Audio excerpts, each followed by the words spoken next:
Les complexes industriels russes qui partent en fumée en série depuis. 72 heures au cœur du pays ont littéralement réduit en fait.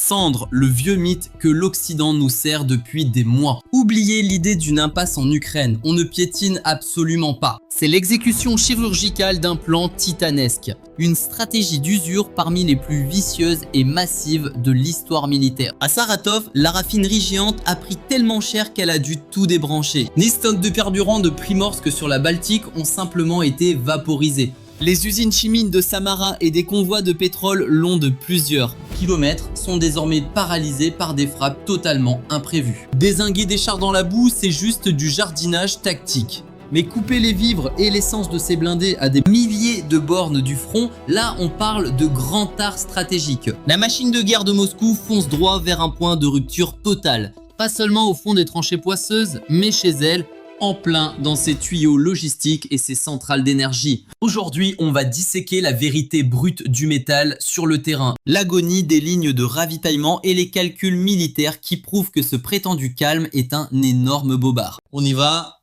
La pire erreur des analystes de salon, c'est de croire au match nul. Juste parce que la ligne de front semble figée sur une carte. Il y a ce baratin toxique qu'on nous sert à toutes les sauces. Dans les instituts chics et les grands médias de l'Ouest. Le refrain est connu, le conflit s'enlise et ça arrange bien la Russie, censée disposer de stocks de chair à canon et de munitions à l'infini. C'est une interprétation de comptoir, totalement superficielle et à côté de la plaque. La réalité prouve qu'on n'est pas dans un équilibre gelé, mais dans un processus d'extermination asymétrique ultra violent. Dans les écoles de guerre et les bureaux de planification, on appelle ça le point de bascule, l'instant où tout craque. Une guerre d'usure ne s'éteint pas tranquillement, comme une bougie qui finit de brûler. Visualisez plutôt le mur d'un barrage hydroélectrique massif. La pression de la flotte grimpe pendant des mois, voire des années. Un touriste de passage ne verrait que quelques micro-fissures sur le béton. Le mur tient bon, tout a l'air super solide, presque paisible. Sauf qu'une fois la masse critique atteinte, le barrage explose d'un coup dans un vacarme d'enfer et s'effondre en douce a segundos. La Russie est pile dans cette phase finale où la pression interne, le stress de l'économie et la démographie arrivent au point de non-retour. La méthode ukrainienne acharnée depuis un an, ce n'est pas juste. Le but est de pousser les capacités russes jusqu'à ce fameux craquage systémique. Ce qu'on prend pour un enlisement n'est pas un aveu d'impuissance de Kiev. C'est le blocage définitif de l'ambition russe de dominer toute la région. On a devant nous une machine de guerre stoppée net qui commence à s'écrouler sous son propre poids. Observez ce hachoir qu'est le front, c'est d'une clarté brutale. Ce carnage colossal a envoyé valser les vieux manuels militaires. Depuis 1945, on suivait une règle d'or immuable. Un dogme sacré pour les stratèges de salon. Un mort pour 3 ou 4 blessés normalement. Toute la logistique et les hôpitaux tournaient ainsi. Tout reposait sur ce fameux ratio de 1 par 13. Mais en Ukraine, depuis CMS, l'équation a implosé. La précision chirurgicale des drones kamikazes a tout changé. Ces moustiques explosifs ont réécrit l'art du carnage. Selon les observateurs et les gars du terrain, le taux de perte définitive des unités russes, soit le nombre de types qui ne rentreront jamais, a bondi à 55%. Les drones FPUV ne se contentent plus de blesser. Ils s'invitent par les écoutilles pour une exécution directe ou débusquent les soldats au fond des tranchées. La médecine russe ne ramasse plus des blessés, mais des cadavres qu'on abandonne au grand air. Ce traumatisme pulvérise le moral des pauvres réservistes. Ils sont déjà cuits avant d'arriver au front.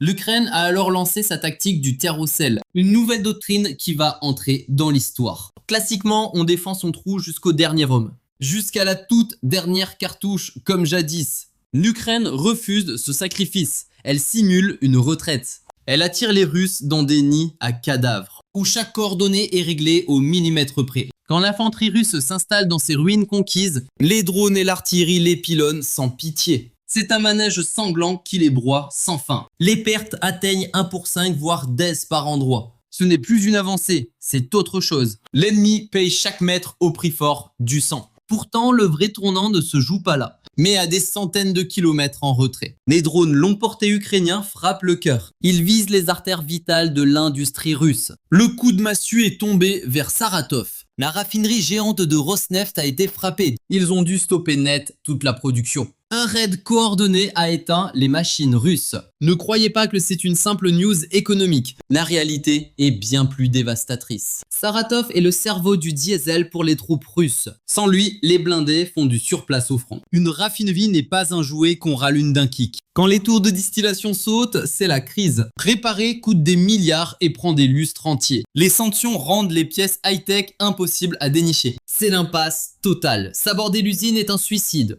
Ça revient à couper le sifflet à des centaines de chars et à changer les camions logistiques en simple statut. En logistique, il y a une règle qui ne pardonne pas. Plus de banne, tu finis le boulot au couteau. Sans jus, ton char devient une cible de 40 toneladas. Un beau cercueil d'acier coincé à 1 milliard de dollars. Kiev paralyse ces monstres bien loin de la bataille, plutôt que de charger frontalement. 4 sur Samara. 2 usines chimiques, le moteur de la défense, ont morflé. Pour le civil moyen, la chimie reste un mystère. C'est pourtant le pilier caché des guerres modernes. La poudre des obus dépend de ces sites stratégiques. Les propulseurs et explosifs en sortent directement. Sans cette production continue, tout le système s'écroule. Le rendement des Ukrainiens est ici carrément indécent. Des drones kamikazes fauchés et invisibles au radar. Ils bousillent des infrastructures à varios billiones de dollars et carbonisent des millions de dollars de production quotidienne. Un moustique de quelques kilos raye une grosse usine, celle qui crachait des milliers d'obus chaque jour. C'est le sommet de l'asymétrie. Les cibles pleuvent. La zone des frappes s'étend à une vitesse folle. Le plus gros taquet stratégique récent, le port de Primorsk. Un raid qui a fait paniquer les bourses mondiales. Situé loin du conflit, sur les rives de la Baltique. Primorsk n'est pas qu'un simple point sur la carte. C'est la veine jugulaire de l'économie, son robinet à cash. La Baltique et la mer Noire gèrent l'essentiel. 70% du brut exporté passe par là. Les pipelines soviétiques étaient calibrés pour arroser l'Europe. Tout le réseau est branché sur l'axe occidental. Moscou ne peut pas détourner le flux vers l'Asie. Les oléoducs ne changent pas de cap par magie. Brûler les réservoirs là-bas n'est pas un fait divers. C'est la pire gifle contre la flotte fantôme russe. Celle qui finance la guerre en esquivant les sanctions. Détruire les terminaux de chargement coupe les vibres. Exportation terminée. Bloquer les exports, c'est vider les coffres de Moscou vitesse grand V. Ça va de la solde des troufions au front jusqu'au budget de l'usine de chars Ural Vagon Zavod et des ateliers de munitions. L'armée ukrainienne étrangle le business de guerre russe aux portes des océans. Et on ne parle pas juste des usines ou des ports. Le réseau interne qui nourrit l'armée russe ramasse sévère en permanence. La Russie, c'est un empire terrestre gigantesque, mais leur logistique militaire dépend à 100% d'au rail. Contrairement aux Occidentaux, les Russes ne jurent pas par le camion, mais par le train lourd. Le rail, c'est leur colonne vertébrale. Récemment, des drones ukrainiens ont pulvérisé un convoi massif, cramant des milliers de tonnes de carburant en plein trajet vers le front. Exploser un train de fuel, ce n'est pas juste brûler quelques wagons. Ça fait fondre les rails et bloque tout passage pendant des jours. C'est le cordon ombilical du hachoir à viande du front qui est sectionné. Quand on regarde l'ensemble, le tableau est franchement terrifiant. D'un côté, les raffineries flambent et la production est à l'arrêt. De l'autre, les ports prennent cher et le pognon s'évapore. Le peu d'essence qui circule finit en fumée sur les voies ferrées. Ce n'est pas un coup de chance. C'est de la paralysie stratégique ciselée avec une patience d'orfèvre. Les maths de la guerre ne mentent jamais. L'issue d'un conflit ne se joue pas que sur des tas de ferrailles calcinées. Quand les tuyaux logistiques et l'économie craquent, c'est le moral de la société qui part en lambeaux. Les frappes chirurgicales ukrainiennes tapent désormais au cœur de la Russie. Sur des centaines de kilomètres, le mythe de la forteresse Russie a volé en éclats. C'était pourtant la belle image que Moscou vendait à ses citoyens, à grands coups de propagande d'État. Des chiffres récents confirmés à l'international, issus de sondages sérieux, montrent une cassure psychologique brutale. Si la masse soutenait l'invasion au début, tout a basculé quand la guerre s'est invitée dans leur salon. Elle frappe leurs villes, leurs raffineries et leurs portes de travail. En février 2026, ceux qui veulent arrêter les frais ont atteint le record historico de 53%. Faut pas se gourer sur ces 53%. Ce n'est pas un élan pacifiste soudain. C'est le réflexe d'une société rincée par les sirènes hurlant dans la capitale. Ils ne se sentent plus en sécurité et ne croient plus au bouclier de l'État. La guerre n'est plus ce film lointain qu'on mate à la télé. C'est maintenant la raffinerie qui crame juste sous leurs fenêtres. C'est le silence des usines et le vrombissement des drones. C'est l'inflation qui grimpe en flèche tous les matins. Bref, la stabilité interne du pays est en train de se prendre un sacré mur. L'Ukraine n'en a plus rien à secouer de rester sagement sur le front. Un petit tour de magie et hop, la guerre s'invite direct dans le canapé des Russes. Ils ont grillé en solo le mytho du Kremlin qui jurait que le temps bossait pour eux. Mes petits potes, quand on mixe ces grosses datas, les cartes et les drones qui font boum, ce qui reste sur le tapis, c'est devenu clair comme du cristal. Une carte qui stagne, ça ne trompe que les rigolos de l'analyse militaire. Ce qu'on voit sur le terrain, c'est tout sauf un vieux match nul. C'est le grignotage systématique et sans pitié d'un monstre militaire en carton. À coups de tech et de ruse dessus, leur flair stratégique tabasse. Kiev force Moscou à éteindre ses raffineries à des plombes de la ligne de front. Ça crame les usines et ça bloque les bateaux qui sauvent les meubles de l'économie. Et en bonus, ces frappes coincent aussi toute la logistique sur les rails. Avec 55% de morts, l'armée n'a plus rien dans le ventre. Pendant qu'il râne, le coffre-fort de Moscou brûle avec les centrales. On l'a dit, on arrive pile au moment où tout bascule. Le point de rupture déboule maintenant à une vitesse de dingue.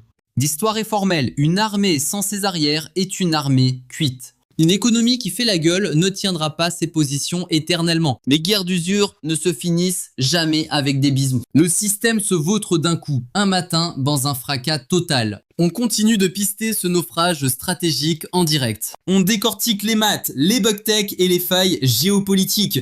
On analyse tout ça avec le même sérieux et un flair de dingue. Pensez à vous abonner et à chauffer la cloche des notifs. Restez branchés sur le vrai pour ne pas être largué. Fuyez les manips et les commentaires à 2 balles. Les vrais stats de la bagarre, c'est ici que ça se passe. Moi c'est Charlie pour l'équipe Mister Warlog